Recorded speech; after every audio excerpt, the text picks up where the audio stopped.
So students, a very good evening to all of you. Last session में या last class में हमने पढ़ा मल्टीपल फ्यूजन दो प्रकार के पढ़े, इंसिस्टेड अमीबा में पढ़ा, अनसिस्टेड अमीबा में पढ़ा। ठीक है, आज हम एक नए टाइप ऑफ एसेक्सुअल रिप्रोडक्शन को लेकर आए हैं जिसका नाम है बडिंग इन एनिमल्स। तो आप लोग अक्सर जो ये बड टर्म है इसका नाम अक्सर आपने सुना होगा। बड टर्म का अक्सर जो पेड़ पौधे होते हैं उसमें एक छोटी सी गुलाब का पौधा होता है, छोटी सी कली निकलती है, उसको हम बड के नाम से कहते हैं या कली के नाम से कहते हैं। एक ऐसा छोटा पार्ट, एक ऐसा स्मॉल पार्ट जो पेरेंट बॉडी से ही इमर्ज आउट हो रहा है, पेरेंट बॉडी से ही ग्रो कर रहा है, उसी से न्यूट्रिशन ले रहा है और बिल्कुल सिमिलर वैसे ही बनने की कोशिश में लगा हुआ है। तो जब पेरेंट बॉडी से ही कोई एक स्मॉल पार्ट डेवलप होना शुरू होता है और डेवलप होते होते उसी के पैरेलल, समझते जाइएगा, उसी के पैरेलल एक सेम डॉटर ऑर्गेनिजम्स को जन्म देता है या डेवलप करता है, तब हम उसको बोलते हैं बडिंग। तो सबसे पहले हम पढ़ेंगे कि आखिर में बडिंग होती क्या है। तो आप लिख सकते हैं इन budding,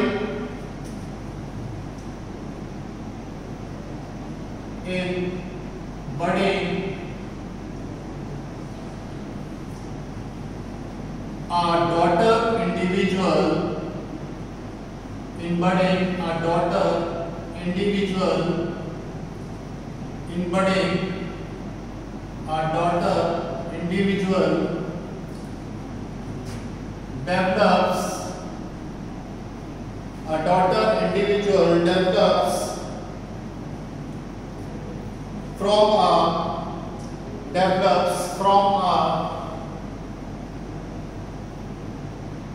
small part arising from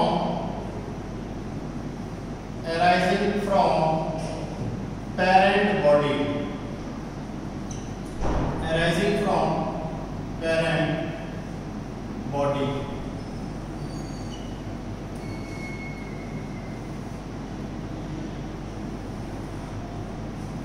तो ये हमारी बडिंग की डेफिनेशन थी कि बडिंग में डॉटर इंडिविजुअल स्मॉल पार्ट जो है एक स्मॉल पार्ट के रूप में डेवलप होती है, अराइज करती है कहां से, पेरेंट बॉडी। तो हम देखेंगे कि यहाँ पे ईस्ट की बडिंग का एग्जांपल दिया है, बडिंग इन ईस्ट। तो आप जानते हैं ईस्ट के बारे में आप पढ़ चुके हैं, किंगडम फंजाई में आपने ईस्ट के बारे में पढ़ा है। ये ईस्ट का जो रिप्रोडक्शन है वो एसेक्सुअली ईस्ट रिप्रोड्यूस करता है, और कैसे रिप्रोड्यूस करता है उसको हम आगे डिटेल में पढ़ेंगे ईस्ट में, जब किंगडम फंजाई पढ़ेंगे। मगर यहाँ पे हमको शॉर्ट डिस्क्रिप्शन देखने को मिल रहा है बडिंग इन ईस्ट में। तो यहाँ पे आप देखेंगे कि जैसे एक ये पेरेंट बॉडी है, दिस इज पेरेंट बॉडी, ये हमारी पेरेंट बॉडी है, और इस पेरेंट बॉडी में ये जो रीजन आप देख रहे हैं, ये रीजन आप देख रहे हैं इस तरीके से, ये न्यूक्लियस है, न्यूक्लियस रीजन है, और ये हमारा वैक्यूल रीजन है। ये होल ऑर्गेनिज्म की बॉडी है। धीरे धीरे जो है आप देखेंगे इस प्रकार से जो है डेवलपमेंट चालू होता है इसमें, और ये जो बॉडी है ये स्लाइटली थोड़ा सा जो है एक बड के रूप में फॉर्म कर रही है। यहाँ से इसकी जो फॉर्मेशन चालू हो रही है ये इस प्रकार से, और इसी के साथ ये जो न्यूक्लियर है, ये न्यूक्लियर का भी डिवीजन हो रहा है। पहले न्यूक्लियर का इलॉन्गेशन हो रहा है, उसके बाद ये डिवाइड हो जाएगा, न्यूक्लियर इलॉन्गेशन। तो न्यूक्लियर का ये इलॉन्गेशन हो रहा है, उसके साथ ही ये डिवाइड हो जाएगा। और इसी प्रकार जो आप ये देख रहे हैं वैक्यूल का भी इलॉन्गेशन हो रहा है, इसका भी बड का जो फॉर्मेशन है वो भी इंटरनली बड का फॉर्मेशन हो रहा है। और नेक्स्ट जब आप थर्ड स्टेज की तरफ बढ़ेंगे जो कि सी स्टेज है, सी स्टेज में आप देखेंगे कि हमारे पास इस समय जो पेरेंट बॉडी में एक न्यूक्लियस था वो अब दो न्यूक्लियस हो गए हैं। एक ये न्यूक्लियस है, न्यूक्लियस फर्स्ट, और ये सेकंड न्यूक्लियस, ये वैक्यूल N1 है, ये N2 है, और ये वैक्यूल V1 है, और ये वैक्यूल V2 है। अब यहाँ गौर करने वाली बात ये है कि ऐसा कोई जरूरी नहीं है कि ये दोनों बॉडी या दोनों जो पेरेंट बॉडी है या मदर सेल है और जो बड का साइज है वो सेम हो। ये बिल्कुल कि लगभग 99% चांस है कि ये एक अनइक्वल डिवीजन होता है और इसमें कहीं भी इक्वलिटी या ज्यादातर देखने को नहीं मिलती है। तो ये बर्ड का जो फॉर्मेशन हो रहा है मदर सेल से रीजनरेट कर रहा है, अराइज कर रहा है, तो ये जो बर्ड का फॉर्मेशन है ये ज्यादातर अनइक्वल साइज का होगा, अनइक्वल इसका एरिया होगा या वॉल्यूम होगा with respect to mother cell. तो ये 4 स्टेजेस थी हमारी बर्डिंग इन ईस्ट में। आप इसमें लिख सकते हैं east, in east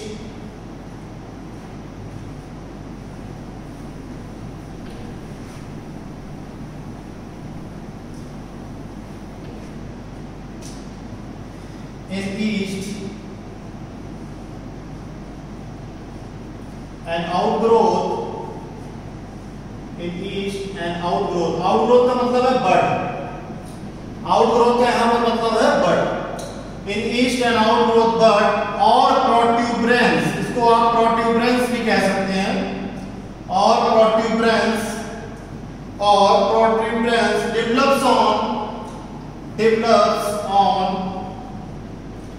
develops on one side of the cell। मतलब जो एक पूरा सेल है, जैसा हमने यहां बताया कि अगर इस प्रकार से एक सेल है, यहां पे ऐसे सेल है, कोई ये सेल है, ये ऐसे सेल है, तो ये सेल जो है यहां से डेवलप करना चालू करेगा, ठीक है ना। सेल जो है वो डेवलप करना चालू करेगा एक साइड से। ऐसा नहीं है कि मल्टीपल साइड से डेवलपमेंट हो रहा है, जो भी डेवलपमेंट होगा वो किसी एक साइड से डेवलप होगा। एक साइड से छोटा सा पार्ट निकलेगा, उसी में हमारा एक न्यूक्लियर रीजन भी डेवलप हो जाएगा, चालू हो जाएगा, वैक्यूलर ऑर्गेनाइजेशन भी चालू हो जाएगा। जो भी होगा वो वन साइडेड होगा, ठीक है। Develops on one side of a cell, nucleus divides mitotically, nucleus divides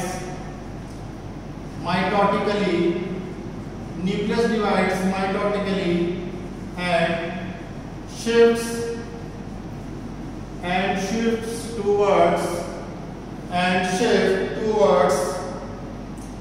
into the outgrowth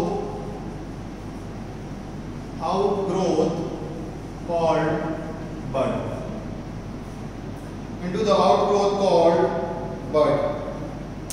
तो इसमें देखिए कई सारे पॉइंट्स निकल के आ रहे हैं। बर्डिंग इन ईस्ट की जो बात करी हमने, 4 स्टेजेस हमने बताया कि कैसे बर्डिंग इन ईस्ट जो है हमारी कंप्लीशन होता है। बर्डिंग इन ईस्ट में कैसे जनरेट हो जाती है, पेरेंट बॉडी से एक डॉटर ऑर्गेनिज्म का डेवलपमेंट होता है। तो जो पहला पॉइंट इसमें निकल के आता है, जो पहला पॉइंट हमें देखने को मिल रहा है वो ये निकल के आ रहा है कि ये एक अनइक्वल डिवीजन है। सबसे पहली बात ये है, this is an unequal division, unequal division during budding, unequal division during budding। Second point इसमें ये आ जाता है कि यंग बर्ड जो होती है उसका सेम साइज नहीं होता है पेरेंट बॉडी से। जो पेरेंट बॉडी है उसका साइज डिफरेंट है, उसका साइज थोड़ा कंपेयर्ड लार्ज है, और जो यंग बर्ड है जो अभी डेवलप हो रही है वो यंग बर्ड हमेशा स्मॉल होती है। तो यंग बर्ड का जो साइज है वो काफी स्मॉल होता है। Young bird is small.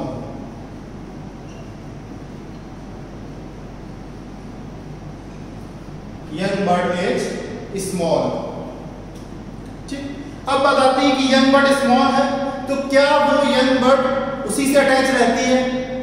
क्या वो यंग बर्ड वहीं अटैच रहती है अपने पेरेंट बॉडी से? नहीं, यंग बर्ड धीरे धीरे ग्रो होती है और उसके बाद ये डिटैच होने के बाद एक अलग ईस्ट ऑर्गेनिज्म में कन्वर्ट हो जाती है या डेवलप होके फिर इंडिपेंडेंट ऑर्गेनिज्म की तरह लाइफ को सस्टेन करती है। Young bird detaches from parent body,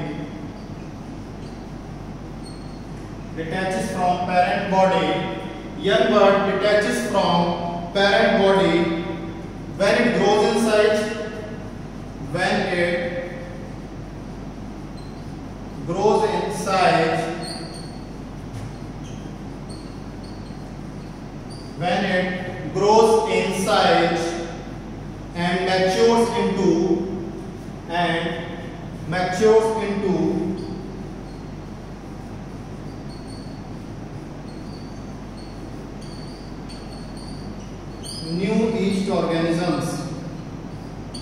mature into new east organism. तो जो यंग बर्ड होती है, वो डिटैच हो जाती है पेरेंट बॉडी से। उसका साइज जैसे ग्रो करता चला जाता है तो उसका जो पेरेंट बॉडी पे जो लोड है वो बढ़ने लगता है, तो वो अपने आप को डिटैच कर लेती है और डिटैच करने के बाद एक नए ईस्ट ऑर्गेनिज्म में डेवलप होके वो आगे ग्रो करती रहती है। तो ये तो बात आ गई बर्डिंग इन ईस्ट की बात आ गई। अब हम आगे बढ़ेंगे बर्डिंग इन एनिमल्स। बर्डिंग इन एनिमल्स।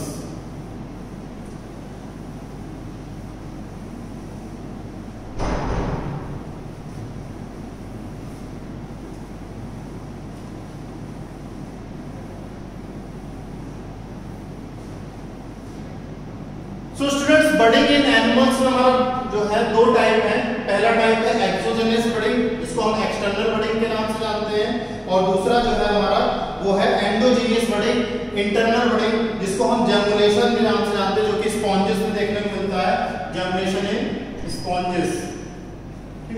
तो ये हमारा एग्जांपल जो है ये एंडोजीनियस बर्डिंग का है। दो हमने यहाँ डायग्राम बना रखे हैं आप लोगों के लिए, एंडोजीनियस बर्डिंग, इंटरनल बर्डिंग।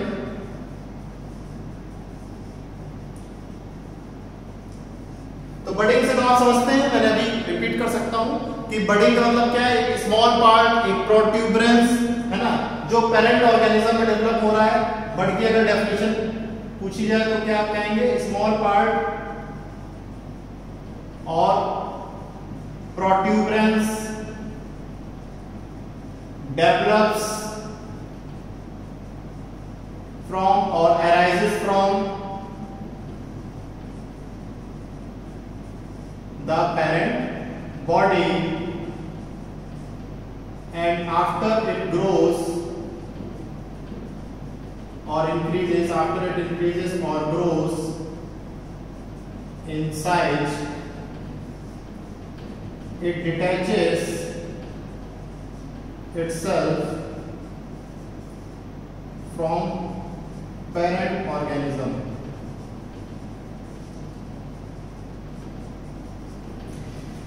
तो बर्ड की आप डेफिनेशन समझ गए हैं कि बर्ड का मतलब ये है कि एक छोटा सा पार्ट, एक छोटा सा प्रोजेक्शन या छोटा सा एक प्रोट्यूबरेंस जो पेरेंट बॉडी से न्यूट्रिशन ले रहा हो, जो पेरेंट बॉडी से ही डेवलप कर रहा हो, किसी भी एक साइड को वो एक साइड से ग्रो कर रहा हो, not from all the sides, from one side. और उसके बाद जैसे जैसे उसका साइज ग्रो करने लगे, बढ़ने लगे, और उसके बाद वो अपने आप को पेरेंट बॉडी से क्या कर लेगा, डिटैच कर लेगा, और अपने आप को डिटैच करने के बाद एक इंडिपेंडेंट ऑर्गेनिज्म की तरीके वो अपने आप को ग्रो कराने लगेगा।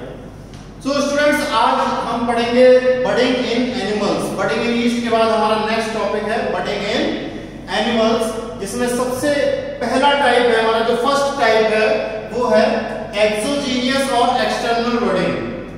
ठीक, as name suggest, external budding means a bud which grows externally from an parent organism. कोई भी पेरेंट ऑर्गेनिज्म है तो उसमें जैसे ही एक्सटर्नली ग्रो करेगा, बर्ड का जो ग्रोथ हो रहा है, प्रोट्यूबरेंस का जो ग्रोथ हो रहा है, वो जैसे ही एक्सटर्नली ग्रो करेगा तो उसको हम क्या बोलेंगे, एक्सोजीनियस बर्डिंग बोलेंगे। तो जैसे हमने यहाँ पे एक एग्जांपल लिया, ज्यादातर ये साइकोन, एनिलिडा, ठीक है, इसके एग्जांपल में जो है आप लिख सकते हैं साइकोन, एनिलिड्स, इसमें हमारा एक्सोजीनियस बर्डिंग देखने को मिलता है। ठीक, तो आप ये इसमें बहुत अच्छे से देख सकते हैं कि किस तरीके से एक जो पेरेंट बॉडी है यहाँ पे, ये तो इसका सबस्ट्रेटम हो गया, किसी भी एक इंडिपेंडेंट ऑर्गेनिज्म का जो है ये सबस्ट्रेटम है, बेस है, ये हमारी पेरेंट बॉडी है। और पेरेंट बॉडी में ये छोटे छोटे डॉटेड स्ट्रक्चर्स हैं जिनको हम ऑस्टिया के नाम से जानते हैं। ये जो टॉप पे जो कैप्स लाइक स्ट्रक्चर है इसको ऑस्कुलम बोलते हैं। और ये छोटा सा आप देख रहे हैं कि यहाँ से बर्ड का रीजनरेशन जो है, बर्ड का रीजनरेशन चालू हुआ है। और ये बर्ड जो है, ये बर्ड इस तरीके से आप देख रहे हैं कि बर्ड का जो कैपेसिटी है या बर्ड का रीजनरेशन यहाँ से चालू हो रहा है। और ये पूरी तरीके से कहीं भी इंटरनली डेवलपमेंट नहीं है, इंटरनल रीजनरेशन नहीं है, इंटरनल डेवलपमेंट नहीं है। जो भी डेवलपमेंट हो रहा है बर्ड एक्सटर्नली हो रहा है, ठीक है। तो लिख लीजिए एक्सोजीनियस और एक्सटर्नल बड़े, एक्सोजीनियस और एक्सटर्नल बड़े, लिख लीजिए एक्सोजीनियस और एक्सटर्नल बड़े। In this type of budding, in this type of budding, in this type of budding, an outgrowth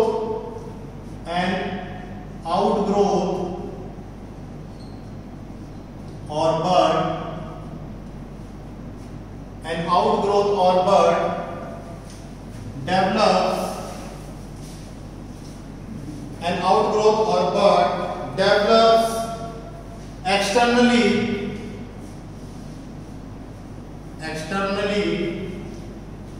outgrowth or bud develops externally on the surface of the body, on the surface of the body. The bud may split away from the parent. The bud may split away from the parent. The bud may split away from the parent and take up an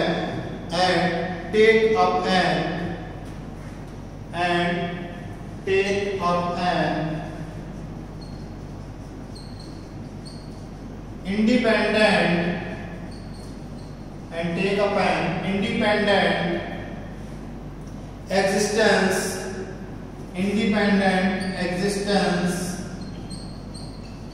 as in hydra,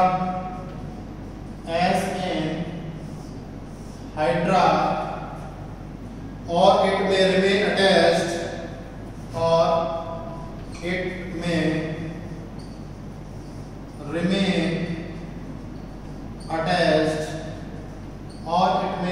attached, and became more or less, and it may remain attached,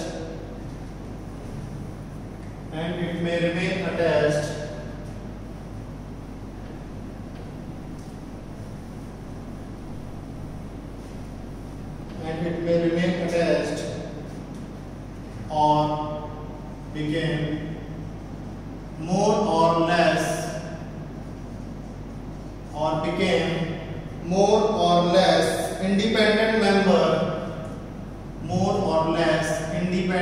member of the parent organism,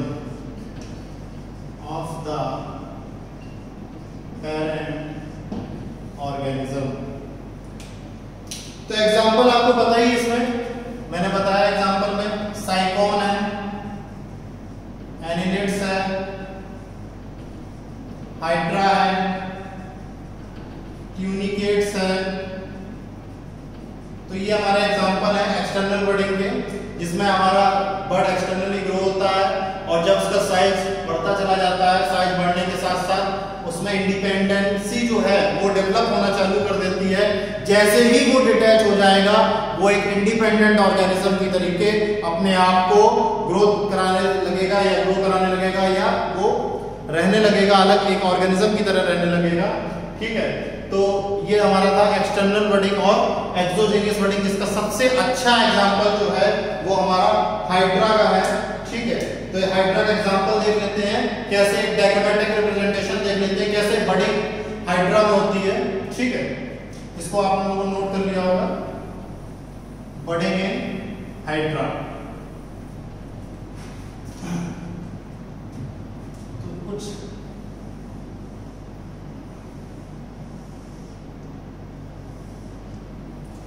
तो एक आप ये देख रहे हैं कि hydra का जो है डायग्राम है, जो ये आपका ये जो दो स्ट्रक्चर आप प्रोजेक्शन देख रहे हैं उनको टेंटिकल्स बोलते हैं, ठीक। और ये जो है माउथ ऑफ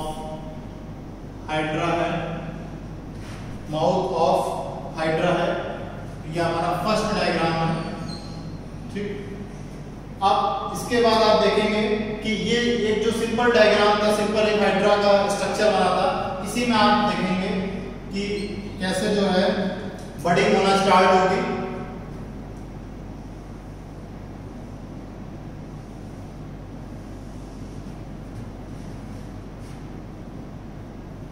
यहां तक तो बिल्कुल आपको सेम नजर आएगा, कहीं कोई अंतर नजर नहीं आएगा।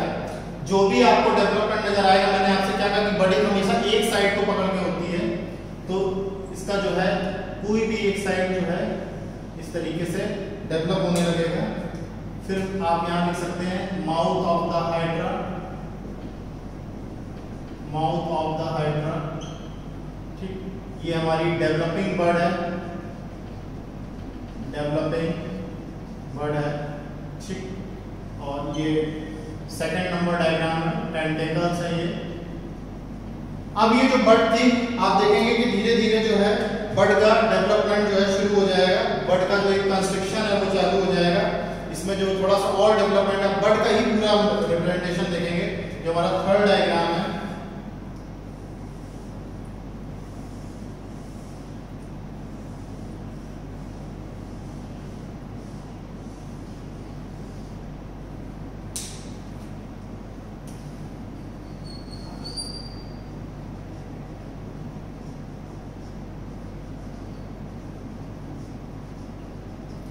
माउथ ऑफ हाइड्रा, ठीक है।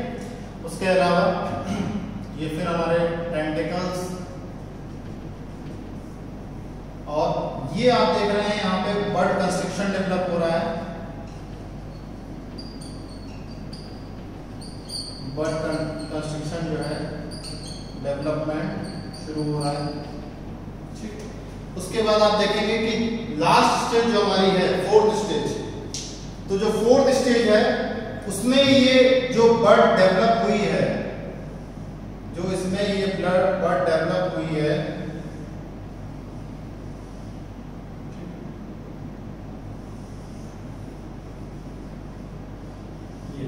ये बर्ड का डिटैचमेंट चालू हो जाएगा। ये बर्ड यहां से डिटैच हो गई है, बर्ड डिटैच्ड।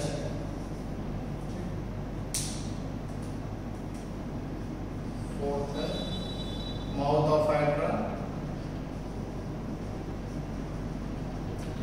तो आप ये देख रहे हैं कि लास्ट स्टेज है हमारी हाइड्रा में बर्डिंग की, उसमें जो एक फुल फ्लेज बर्ड डेवलप हुई, जिसका पेरेंट ऑर्गेनिज्म से साइज कम है, और वो जाके जब इसका साइज ग्रो कर गया या इंक्रीज कर गया, तो उसके बाद ये बर्ड आराम से डिटैच हो जाती है, और फिर इंडिपेंडेंट हाइड्रा में ये डेवलप होना चालू हो जाती है। तो ये हमारा था बर्डिंग इन हाइड्रा। नेक्स्ट हमारा टॉपिक है, जो बढ़ते हैं नेक्स्ट टॉपिक की तरफ बढ़ते हैं, वो है एंडोजीनियस बर्डिंग और इंटरनल बर्डिंग, जिसमें जेम्यूल्स का फॉर्मेशन होता है, जेम्युलेशन का फॉर्मेशन होता है। हमने एक्सोजीनियस बर्डिंग के बारे में सब कुछ जान लिया है। अब हम ये जानेंगे कि आखिर में इंटरनली बर्ड का फॉर्मेशन कैसे होता है, कैसे उनको प्रोटेक्शन प्रोवाइड होता है, कैसे जो है वो अपने आप को रीजनरेट करते हैं, ठीक है, और आसपास की लेयर उनको कैसे प्रोटेक्ट करके कवर करके जो है उस बर्डिंग को फाइनल कंप्लीशन की तरफ ले जाती है। तो हेडिंग डाल लीजिए जेम्यूल फॉर्मेशन, या आप लिख सकते हैं इंटरनल बर्डिंग और एंडोजीनियस बर्डिंग, इंटरनल बर्डिंग और एंडोजीनियस बर्डिंग।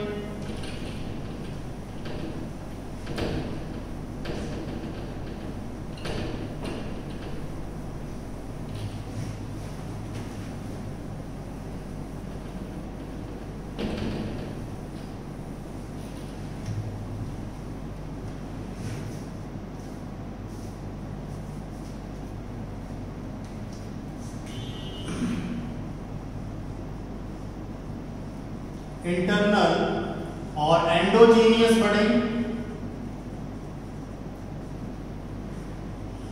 इंटरनल और एंडोजीनियस बर्डिंग, ठीक। तो इसका बहुत अच्छा एग्जांपल जो है इंटरनल और एंडोजीनियस बर्डिंग का, वो है जेम्यूल फॉर्मेशन। क्या है? Gemmule formation. इसका एग्जांपल आप लीजिए जेम्यूल फॉर्मेशन, जेम्यूल फॉर्मेशन। तो यहाँ पे जेम्यूल का मतलब क्या है? जेम्यूल का मतलब है यहाँ पे इंटरनल बर्ड्स। जो आप ये आप छोटे छोटे, ये आपका एक फुल फ्लैश डायग्राम है एंडोजीनियस बडिंग और इंटरनल बडिंग का। तो जो आप ये जेम्यूल्स ये आप देख रहे हैं, ये जेम्यूल्स हमारे हैं और इसी को हम बोलते हैं इंटरनल बर्ड्स। इंटरनल बर्ड्स के नाम से हम जानते हैं। एक्चुअली में अब ये जानना है कि आखिर में ये इंटरनल बर्ड्स है क्या। तो देखिए इंटरनल बर्ड्स जो है, इंटरनल बर्ड्स एक ग्रुप ऑफ सेल्स है, ग्रुप ऑफ टोटीपोटेंट सेल्स है। टोटीपोटेंसी क्या है? एक रीजनरेटिव कैपेसिटी है सेल्स की, जिसमें huge mass of cells develop होता चला जाता है। प्लांट बायोटेक्नोलॉजी में टोटीपोटेंसी का बहुत बड़ा कॉन्सेप्ट है। तो जेम्यूल फॉर्मेशन में क्या है कि जेम्युलेशन या जेम्यूल्स का फॉर्मेशन होगा जो कि इंटरनल बर्ड्स है। इंटरनल बर्ड्स क्या है? ग्रुप ऑफ सेल्स है। तो आप लिख सकते हैं इसमें in endogenous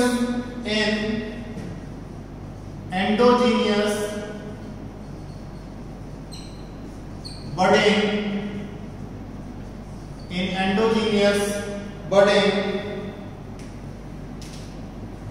example fresh water sponges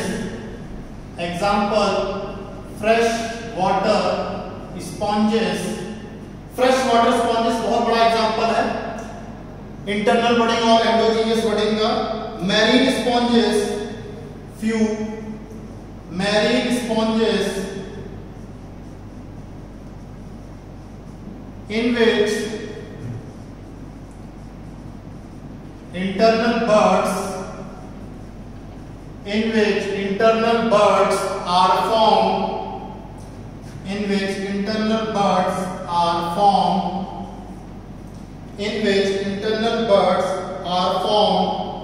within the parent's body। parent body क्या है?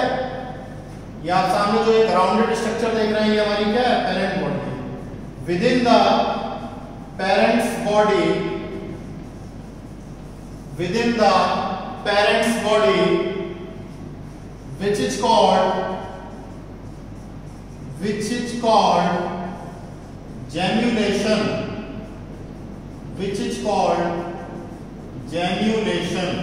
इसको हम क्या बोलते हैं?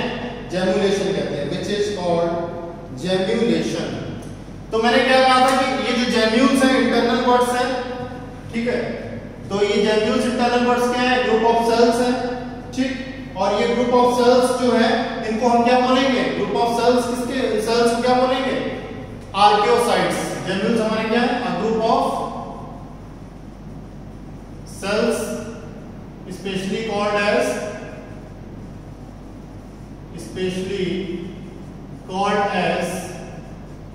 आर्कियोसाइट्स। स्पेशली कॉल्ड एज, तो ये जेम्यूल्स आप जो देख रहे हैं राउंडेड स्ट्रक्चर है, स्मॉल राउंडेड स्ट्रक्चर, इनको हम आर्कियोसाइट्स कहते हैं। जिसमें जो इनके अंदर सेल्स भरे होते हैं उनको हम आर्कियोसाइट्स कहते हैं। आर्कियोसाइट्स जो हमारे होते हैं वो टोटीपोटेंट सेल्स होते हैं। आर्कियोसाइट्स कैसे सेल्स हैं? Totipotent cells. These are totipotent cells। तो ये टोटीपोटेंट सेल्स होते हैं। लिख लो, archaeocytes are totipotent cells which are loaded with food material, तो ये जो सेल्स हैं आखिर में ये सेल्स किससे बने या सेल्स क्या कंटेन कर रहे हैं? which are loaded with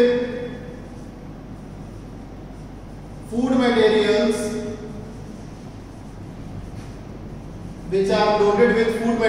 अब आखिर में वो फूड मटेरियल जो हम जिन सेल्स को बोल रहे हैं आर्कियोसाइट्स, जो कि जेम्यूल्स के अंदर हैं, उन टोटीपोटेंट सेल्स में कौन सा ऐसा फूड मटेरियल है या कौन सा ऐसा सब्सटेंस है जिससे ये बने हुए हैं?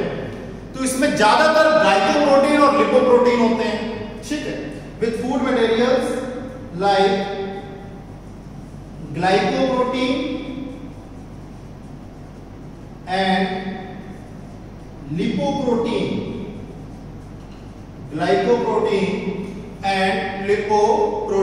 तो ग्लाइकोप्रोटीन और लिपोप्रोटीन ऐसे फूड सब्सटेंसेस हैं जिससे ये हमारे आर्कियोसाइट्स बने होते हैं या डेवलप होते हैं, ठीक है।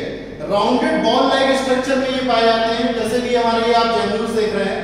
अब बात आती है कि आर्कियोसाइट्स के जो ये हमारी इनर मेम्ब्रेन है, ये तो हमारी आउटर मेम्ब्रेन होगी, ये तो आउटर मेम्ब्रेन है, ठीक है। और जो ये स्ट्रक्चर है इसको हम माइक्रोपाइल कहते हैं। तो हमको ये भी देखना पड़ेगा कि आखिर में जो एक जेम्युलेशन का प्रोसेस है उसमें हमें कितने सारे टर्म्स देखने को मिलते हैं, कौन कौन से स्ट्रक्चर पढ़ने हैं। तो आप देखेंगे हमको एक तो माइक्रोपाइल जो नेक लाइक रीजन है, माइक्रोपाइल इसकी बात कर रहा हूं मैं। ये जो रीजन है आपका, ये रीजन जो है हमारा, ये माइक्रोपाइल रीजन है, ठीक। तो पहला जो हमारा टर्म देखने को मिल रहा है जेम्युलेशन प्रोसेस में, जो है कि ये स्ट्रक्चर है। उसके बाद जो आप इन स्ट्रक्चर्स को देख रहे हैं, ये इसको हम बोलते हैं स्पाइक्यूल्स। क्या कहते हैं? स्पाइक्यूल्स बोलते हैं। इनका काम ये है, ये जो स्पाइक्यूल्स आप देख रहे हैं कि चारों तरफ पेरिफेरी में पूरी तरीके से पेरिफेरी में जेम्यूल्स जो है, जो इंटरनल बर्ड्स है, उसको एक तरीके से प्रोटेक्शन प्रोवाइड करना है। तो स्पाइक्यूल्स का काम है to provide protection to the gemmules और internal buds which consist of archaeocytes। लिख सकते हैं आप spicules which provides protection to the gemmules, internal birds around the periphery, ठीक। और माइक्रोपाइल हमारा कैसा है? ये नेक रीजन है, ठीक। उसके बाद हमारा जो एक और टर्म आता है स्पाइक्यूल्स के बाद, जो शार्प पॉइंटेड के बाद आता है, उसके बाद हमारा एक टर्म आता है माइक्रोपाइल के बाद इनर मेम्ब्रेन। तो इनर मेम्ब्रेन हमारा कहाँ है? इनर मेम्ब्रेन हमारी जो ये जो आप बाउंड्री देख रहे हैं,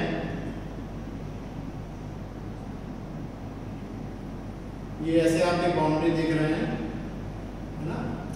तो ये जो रीजन है, ये जो रीजन है जो पूरे जेम्यूल्स को अंदर एक कोटिंग प्रोवाइड कर रहा है या एक पूरी बाउंड्री बना के रखा है, उसको हम बोलते हैं एक मेम्ब्रेन जिसके अंदर सारे जेम्यूल्स भरे हुए हैं, उसको हम बोलते हैं इनर मेम्ब्रेन, ठीक है ना। तो ये हमारा जेम्युलेशन का प्रोसेस था, ठीक है ना। यहाँ पे जो है जो स्ट्रक्चर थे जेम्यूल्स में, उसमें कई सारे टॉपिक में पढ़ने को मिले, ठीक। अब हम ये देखेंगे कि आखिर में डिफरेंस क्या है बाइनरी फिजन और multiple fission, sorry binary fission और बडिंग में। आखिर क्या डिफरेंस है बाइनरी फिजन में और बडिंग में? क्या डिफरेंस है? दोनों ही एसेक्सुअल मेथड्स के टाइप्स हैं, ठीक है। तो हेडिंग डालिए differences between binary fission, differences between binary fission, differences between binary fission and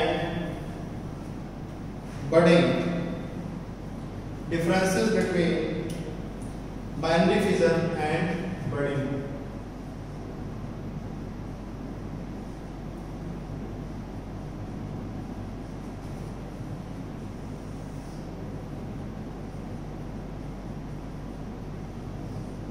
तो पहला जो पॉइंट निकल के आ रहा है स्टूडेंट्स, आप ये समझ ही रहे होंगे कि पहला पॉइंट क्या है कि बाइनरी फिजन में भी पेरेंट बॉडी से डेवलपमेंट हो रहा है 2 इक्वल डॉटर हाफ्स में, और बडिंग में भी डेवलपमेंट हो रहा है पेरेंट बॉडी से स्मॉल साइज बर्ड में, जो कि आगे जाके ग्रो करती इंडिपेंडेंट एग्जिस्टेंस को तैयार कर रहा है।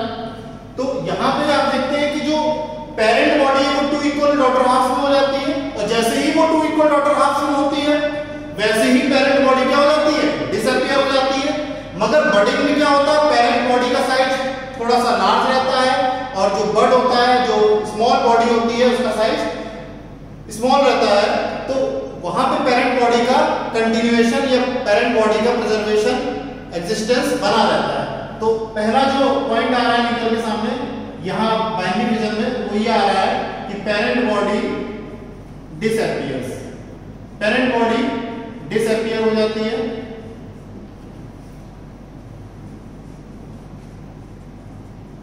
Parent body remains in existence, इसका एग्जिस्टेंस बना रहता है, आपने देखा भी था डायग्राम में, बताने की जरूरत नहीं है। सेकंड पॉइंट ये आता है कि जो इसमें डिवीजन होता है वो इक्वल होता है, टू इक्वल डॉटर हाफ। अगर आप बाइनरी फिजन की डेफिनेशन पर जाएं तो उसमें लिख के आता है कि binary fission is a division method और asexual reproduction method in which two equal daughter halves are form. तो यहां डिवीजन जो होता है वो इक्वल होता है और बडिंग में जो डिवीजन होता है वो अनइक्वल होता है। तो division is equal, division is unequal, division is unequal. उसके बाद बाइनरी फिजन में कोई भी बड का फॉर्मेशन नहीं है, कोई प्रोट्यूबरेंस का फॉर्मेशन नहीं है, ठीक है, मगर बडिंग में सबसे पहले बड का फॉर्मेशन होगा, फिर वो ग्रो करेगा, उसके बाद वो डॉटर ऑर्गेनिज्म में इंडिपेंडेंट डिटैच होके अपने आप को ग्रोथ या अपने आप को सपोर्ट करते हुए एक इंडिपेंडेंट एग्जिस्टेंस में सरवाइव करेगा। तो यहां पे कोई बड का फॉर्मेशन नहीं है,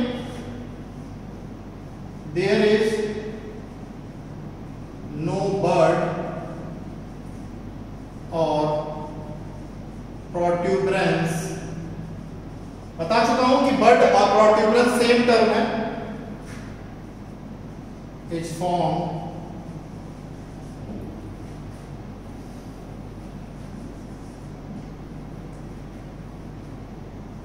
बड फॉर्मेशन, बड और protuberance formation takes place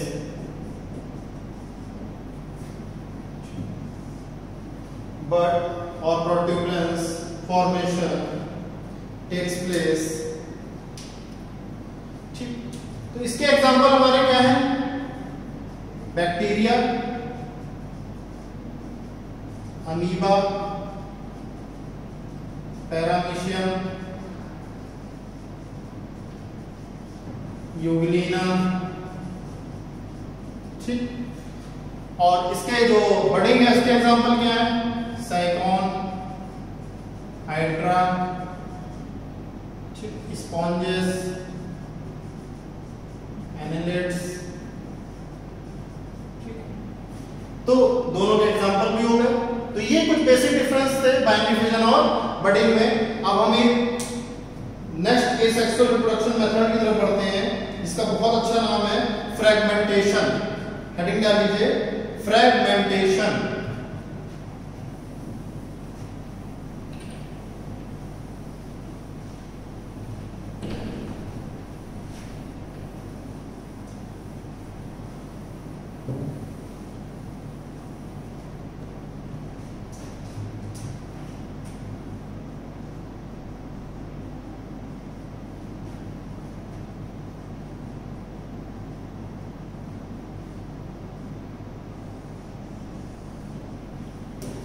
fragmentation लिख लीजिए। फ्रैगमेंटेशन मतलब क्या होता है? अक्सर पढ़ते हैं large block of would is divided into fragments, math में पढ़ते हैं आप लोग। फ्रैगमेंट्स का मतलब है पार्ट्स। कुछ हिस्सों में किसी चीज को अगर बांट दिया जाए, कोई भी एक लार्ज साइज या लॉन्ग साइज कोई भी मटेरियल है, बॉडी है, उसको अगर हम फ्रैगमेंट यानी डिवाइड करते हैं into more than two, not two, अगर टू होगा तो बाइनरी फिजन हो जाएगा। मोर देन टू मतलब 3, 4, 5, 6, 7, 8 and up to n times अगर हम उसको फ्रैगमेंटेशन कर देते हैं, डिवाइड कर देते हैं, तो उस जो मेथड है, ये सेक्सुअल रिप्रोडक्शन का मेथड है, ये टाइप है, उसको हम बोलेंगे फ्रैगमेंटेशन। तो लिख सकते हैं the parent body breaks into more than 2 pieces। The parent body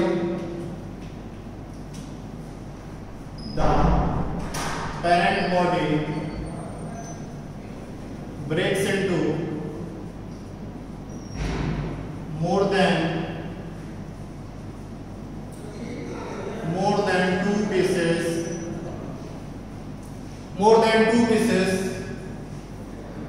which is termed as fragmentation.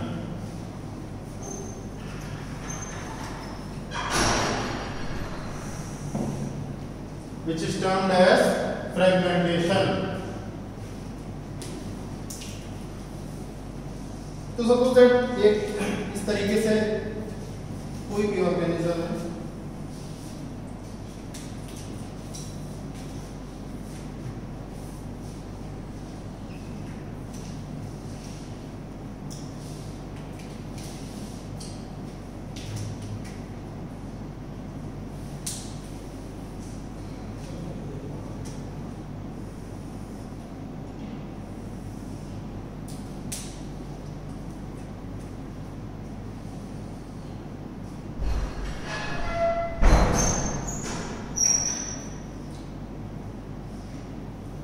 तो एक फुल फ्लेज ऑर्गेनिज्म था जो कि अब डिवाइड हो चुका है कई सारे फ्रैगमेंट्स में। सिंपल है, और आप देखेंगे इसी तरीके से जो ब्रांच ऑर्गेनिज्म है उसमें भी जो है इस तरीके से फ्रैगमेंटेशन हो जाता है। तो यहां पर बात हो रही है मोर देन टू पार्ट्स, ठीक है ना, मोर देन टू पार्ट्स की बात हो रही है। तो इसमें कुछ भी बहुत ज्यादा खास नहीं है फ्रैगमेंटेशन में, नॉर्मल सा एक प्रोसेस है, ठीक। कई जगह देखने को मिलता है, ये ब्रायोफाइट्स में भी मिलता है, टेरिडोफाइट्स में भी मिलता है, रिक्टिया, मर्केंटिया, ठीक। एग्जांपल आप लिख सकते हैं।